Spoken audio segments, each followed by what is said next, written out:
BBC news में आया है कि ईरान की मौजूदा सरकार के खिलाफ हाल ही में लोग सड़कों पर उतरे थे और अमेरिका वैश्विक मंच पर ईरान पर कार्रवाई करने के संकेत दे रहा था। ऐसे दौर में ईरान में भारत के 16 लोग नज़रबंद कर रखे गए हैं। इनमें से 10 लोगों को जेल में डाल दिया गया है। ईरान के मौजूदा संकट को देखते हुए इन लोगों के परिवार वाले भी अनिश्चितता में फंसे हुए हैं।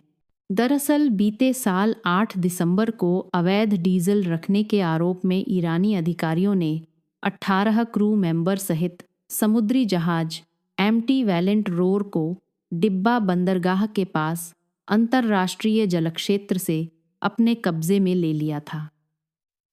आज 19 जनवरी को प्रधानमंत्री मोदी के बुलावे पर संयुक्त अरब अमीरात के राष्ट्रपति शेख मोहम्मद बिन जायद अल नाहयान आज भारत की आधिकारिक यात्रा पर आए।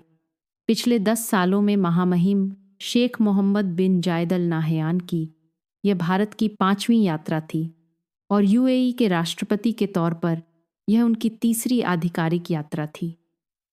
प्रधानमंत्री मोदी और राष्ट्रपति शेख मोहम्मद बिन जायद अल नाहयान ने दोनों देशों के बीच द्विपक्षीय सहयोग के पूरे दायरे की समीक्षा की। वे इस बात पर सहमत हुए कि पिछले 1 दशक में भारत यूएई व्यापक रणनीतिक साझेदारी लगातार मजबूत हुई है। दोनों नेताओं ने पिछले 2 सालों में अबू धाबी के क्राउन प्रिंस महामहिम शेख खालिद बिन मोहम्मद बिन जायद अल नाहयान और दुबई के क्राउन प्रिंस उप प्रधानमंत्री और यूएई के रक्षा मंत्री महामहिम शेख हमदान बिन मोहम्मद बिन राशिद अल मक्तूम की भारत यात्राओं का स्वागत किया और कहा कि इन यात्राओं से द्विपक्षीय संबंधों में पीढ़ीगत निरंतरता बनी रही है।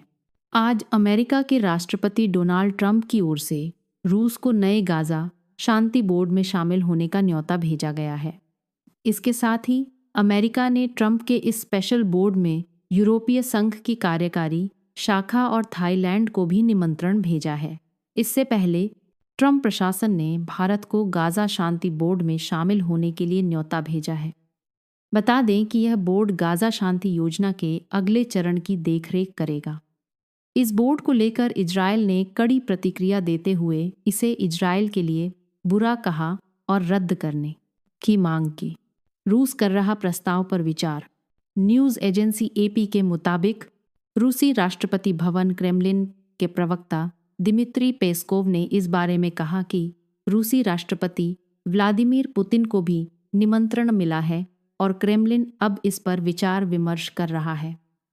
आगे कहा कि रूस अमेरिका के साथ संपर्कों में सभी बारीकियों को स्पष्ट करने का प्रयास करेगा।